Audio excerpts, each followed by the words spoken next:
भैया की शादी को 1 साल हो चुका था, लेकिन अब तक मेरी भाभी से मुलाकात नहीं हुई थी। जब मैं पहली बार भाभी से मिला तो उन्हें देखकर हैरान रह गया। वह बेहद खूबसूरत और आकर्षक थी। एक दिन मुझे उनके कमरे से उनकी आवाज सुनाई दी। जैसे ही मैं अंदर गया, भाभी को उस हालत में देखकर अपना होश खो बैठा। तब भाभी मेरे सामने घुटनों के बल बैठकर मेरा नाम रोहन है। साल भर की नौकरी की भाग दौड़ के बाद मैं कुछ समय के लिए घर लौटा था। मुझे देखते ही माँ ने फिर से शादी की चर्चा छेड़ दी। उन्होंने जोर देकर कहा कि मुझे भैया के गांव में एक लड़की से मिलना चाहिए, जिसका रिश्ता मेरे लिए आया था। लेकिन मैं शादी से पहले उस लड़की को अच्छी तरह जानना चाहता था, इसलिए अकेले ही भैया के गांव जाने का फैसला किया। क्योंकि भैया की शादी के समय मैं ट्रेनिंग में व्यस्त था, इसलिए शादी में शामिल नहीं हो सका था। अब 1 साल बाद मैं पहली बार अपनी नई भाभी से मिलने जा रहा था। गांव पहुंचते ही मैं सीधे भैया के घर गया। जैसे ही मैंने अपना बैग रखा, भाभी मेरे सामने पानी का गिलास लेकर आई। मैं उन्हें ठीक से देख भी नहीं पाया, क्योंकि वह पानी देकर तुरंत लौट गई। उन्होंने मुंह दुपट्टा ओढ़ रखा था और घर के कामों में व्यस्त रही। पहली नजर में वह मुझे बेहद नाजुक लगी। घर पहुंचने के बाद भी भाभी ने मुझसे कोई बातचीत नहीं की। जब भैया ने मुझे गले लगाया तो मैंने मजाकिया लहजे में कहा, भैया, भाभी का इकलौता देवर हूँ, कम से कम मेरी उनसे पहचान तो करवा दीजिए। इस पर भैया ने भाभी को रसोई से बाहर बुलाया। वह थोड़ा शर्माई हुई थी। भैया ने जब हमारी पहचान करवाई तो उन्होंने हल्की मुस्कान दी और फिर अंदर चली गई। मुझे लगा कि शायद वह नए रिश्ते को लेकर संकोच महसूस कर रही है। उस दिन हमारी ज्यादा बात नहीं हो पाई, क्योंकि वह मुझसे दूर दूर ही रही। अगले दिन मुझे उस लड़की से मिलने जाना था, जिससे शादी के लिए मेरी बात चल रही थी। मैंने भैया से साथ चलने को कहा, लेकिन उन्होंने कहा, रोहन, मैं तुम्हारे साथ नहीं जा सकता, मुझे जरूरी काम से बाहर जाना है। भैया एक निजी कंपनी में काम करते थे, इसलिए उनकी मौजूदगी मेरे लिए जरूरी थी, लेकिन वह व्यस्त थे। फिर उन्होंने सुझाव दिया, तुम्हें अकेले लड़की देखने नहीं जाना चाहिए, भाभी को अपने साथ ले जाओ, इससे उन्हें भी थोड़ा बाहर घूमने का मौका मिलेगा। सुबह नाश्ता करने के बाद भैया अपने काम के लिए निकल गए और मैं शादी के लिए लड़की से मिलने जाने की तैयारी करने लगा। कौन सा शर्ट पहनूं? ये मैंने भाभी से ही पूछा। भाभी ने मुझे एक अच्छा सा शर्ट सुझाया। क्योंकि भैया ने इजाजत दे दी थी, इसलिए भाभी भी मेरे साथ जाने के लिए तैयार हो गई। कुछ ही देर में हम गांव के एक होटल में उस लड़की से मिलने के लिए निकल पड़े। जैसे ही हमने लड़की को देखा, भाभी ने तुरंत ही अपना मुंह बना लिया। लड़की देखने में थोड़ी सांवली थी, लेकिन नाक नक्श अच्छे थे। भाभी तो उसे ठीक से देखने तक को तैयार नहीं थी। मैंने खुद ही लड़की से बात करनी शुरू कर दी। वह अपने भाई को भी अपने साथ लाई थी। बातचीत शुरू ही हुई थी कि तभी भाभी ने मुझे इशारे से बुलाया। मैंने लड़की से कहा कि वह यहीं रुके और फिर भाभी से बात करने चला गया। जैसे ही मैं भाभी के पास पहुंचा, उन्होंने फौरन कहा, रोहन, तू इतना स्मार्ट और हैंडसम है, तुझे ऐसी काली सांवली लड़की बिल्कुल भी सूट नहीं करेगी। मैंने मजाक करते हुए कहा, हाँ भाभी, सही कह रही हो, मुझे ऐसी नहीं बल्कि तुम्हारी तरह गोरी लड़की चाहिए, है ना? अपनी ही बात पर मैं खुद हंसने लगा और भाभी भी हल्का सा शर्मा गई। मैं उस लड़की से ठीक से बात भी नहीं कर पाया था कि भाभी मुझे वहां से खींचकर बाहर ले आई। घरते समय रास्ते में एक बाजार पड़ा। मैंने यूं ही पूछा, भाभी, तुम्हें कुछ खरीदना है क्या? भाभी ने झट से कहा, मुझे एक अच्छा सा गजरा चाहिए। मैंने भीड़ में जाकर उनके लिए मोगरे का एक सुंदर गजरा खरीदा और वहीं बाजार में उनके बालों में खुद लगा दिया। भाभी बहुत बातूनी थी। शायद कल पहली बार मिलने के कारण वह थोड़ा संकोच कर रही थी, इसलिए मुझसे ज्यादा बात नहीं की थी। लेकिन अब कुछ ही घंटों में वह मुझसे खुलकर बात करने लगी थी। हम घर पहुंचे तो देखा कि भैया भी आ चुका था। रात को जब मैं सोने जा रहा था तो भैया के कमरे से उनकी बातचीत की आवाजें आ रही थी। जाने क्यों उस वक्त बार बार भाभी का मासूम चेहरा मेरी आंखों के सामने आ रहा था, लेकिन मैंने खुद को संभाला और सो गया। अगले दिन सुबह भैया शहर के लिए निकलने वाले थे। उसकी नौकरी वहीं थी, इसलिए वह शहर में ही रहते थे। जाते जाते उसने कहा कि अब वह करीब 1.5 महीने बाद ही घर आएगा। मैंने भैया से कहा, अगर तुम यहाँ नहीं होगे तो मैं भी यहाँ रुककर क्या करूंगा? भैया मुस्कुराकर बोला, अब इतने दिनों बाद गांव आए हो तो कुछ दिन और रुक जाओ। तुम्हारी भाभी बहुत अच्छा खाना बनाती है, अभी तक तुमने सिर्फ एक ही डिश खाई है। भैया के जोर देने पर मैं वहीं रुकने के लिए तैयार हो गया। भैया को स्टेशन छोड़ने के बाद जब मैं घर लौटा तो देखा कि दरवाजा खुला हुआ था। मैंने घंटी बजाने के बजाय भाभी को आवाज दी और उनके कमरे में चला गया। जैसे ही भाभी ने मुझे देखा, वह मेरी तरफ घूमी और धीरे से मेरे आंखों पर हाथ रख दिया। उनका एक हाथ मेरे कंधे पर था और दूसरा मेरी आंखों पर। फिर वह मुझे कहीं ले जाने लगी। जब भाभी ने मेरी आंखों से हाथ हटाया तो देखा कि हम दोनों किचन में थे। मेरे लिए उन्होंने मेरी पसंदीदा मिठाई गुलाब जामुन बनाए थे। गुलाब जामुन देखते ही मैं खुशी से उछल पड़ा, क्योंकि मुझे मीठा बहुत पसंद था।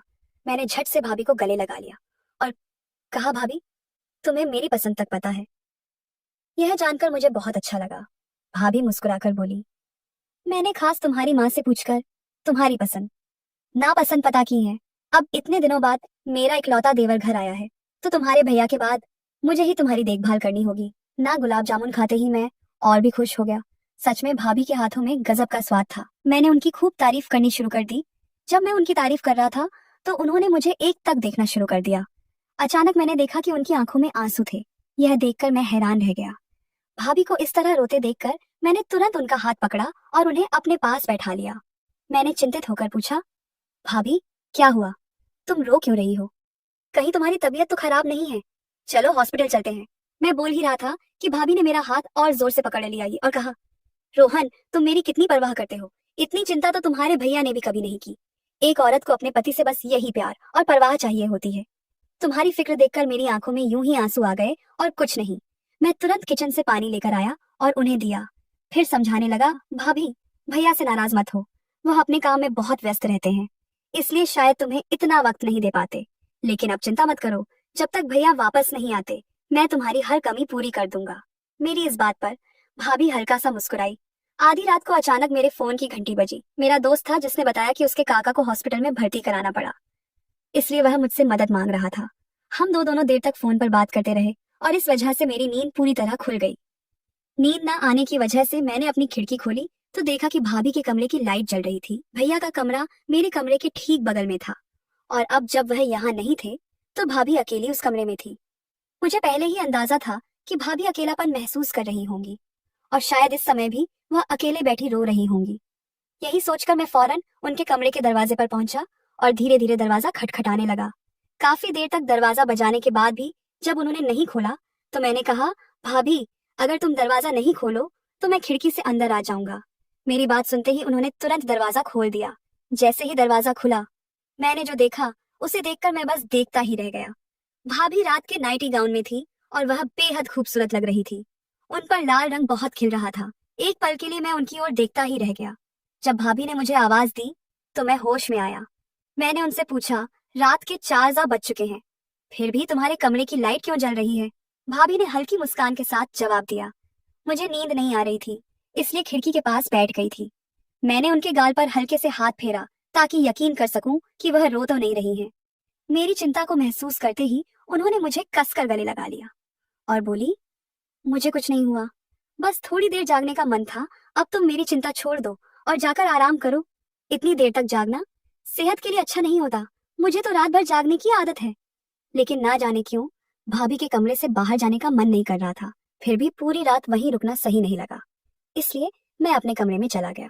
कुछ दिनों में जब भी रात में मेरी नींद खुलती तो मेरी नजर अनायास ही भाभी के कमरे की खिड़की पर चली जाती। अक्सर वह खुली होती जिससे लगता कि उन्हें अभी भी नींद नहीं आ रही थी। एक दिन जब मैं नहा रहा था अचानक बाथरूम के नल से पानी आना बंद हो गया। बाल्टी में भी पानी नहीं बचा था।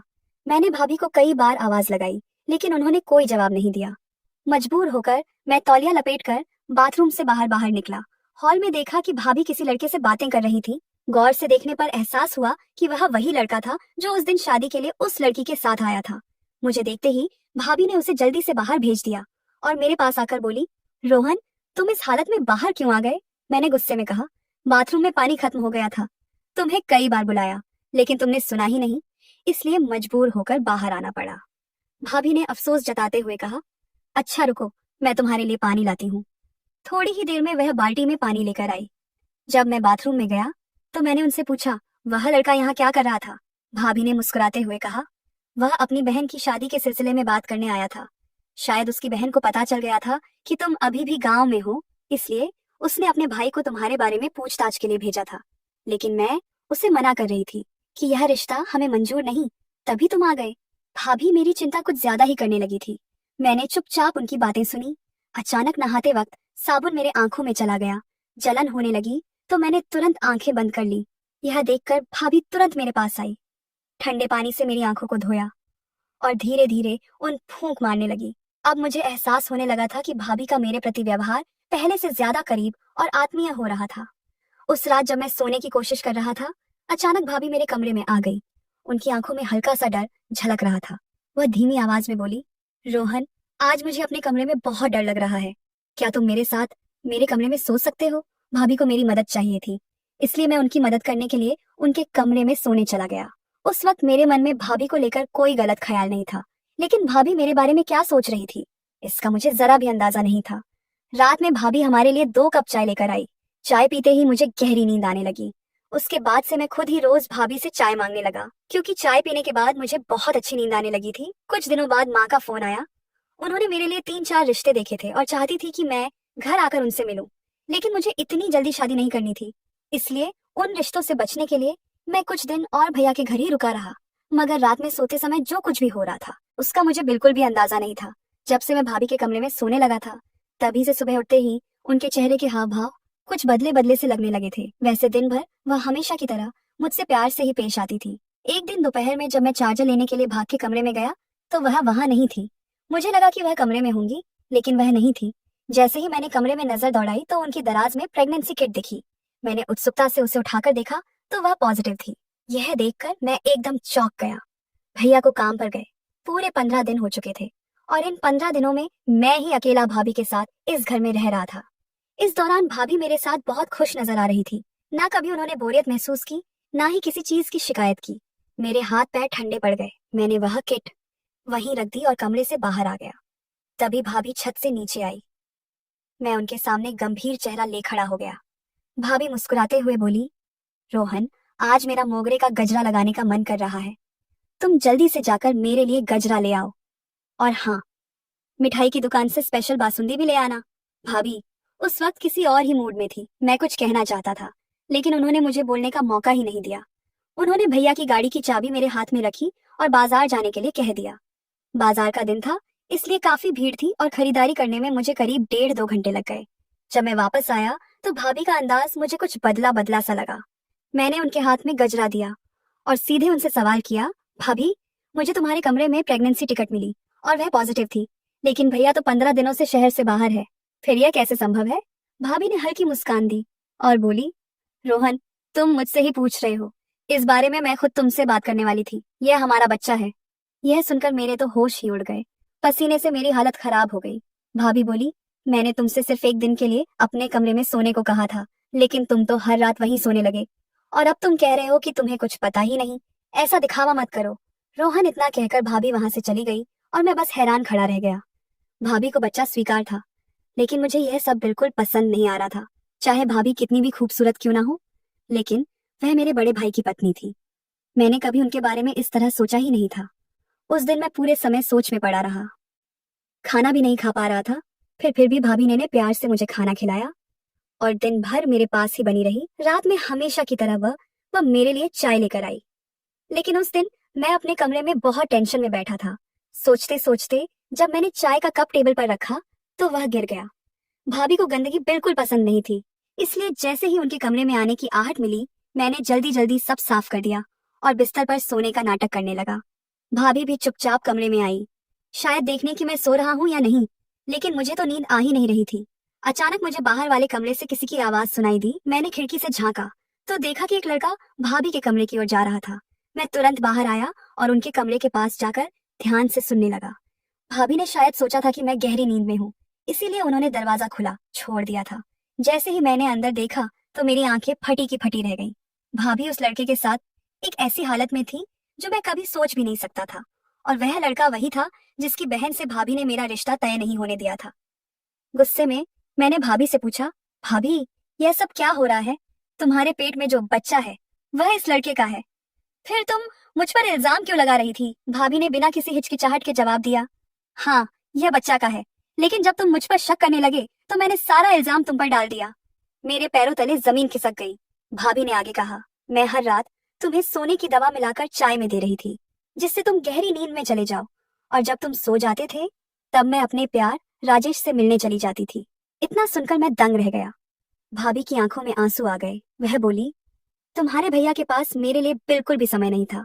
शादी के नाम पर उन्होंने सिर्फ एक रिश्ता निभाया, लेकिन मेरा कोई ख्याल नहीं रखा। वह महीने 2 महीने में एक बार घर आते और फिर चले जाते। मैं भी प्यार चाहती थी और वह मुझे राजेश से मिला, इसलिए मैं उसे अपना दिल दे बैठी। भैया ने कभी भाभी की भावनाओं को समझा ही नहीं, इसलिए उन्होंने अपना प्यार कहीं और खोज लिया।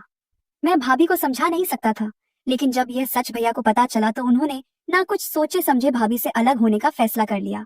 अगर भैया ने समय रहते भाभी को समझा होता तो शायद आज उनका रिश्ता बच जाता। इसलिए दोस्तों, अगर आपका जीवन साथी आपकी उम्मीदों और भावनाओं को नहीं समझ पा रहा है, तो एक बार खुलकर उनसे बात करें। बातचीत से कई परेशानियां हल हो सकती हैं, क्योंकि अगर आपने बाहर प्यार तलाशने की गलती की, तो हो सकता है कि अंत में आपको धोखा ही मिले। अब फैसला आपका है। अगर आपको यह कहानी पसंद आई हो तो वीडियो को लाइक करें और चैनल को सब्सक्राइब करना ना भूलें।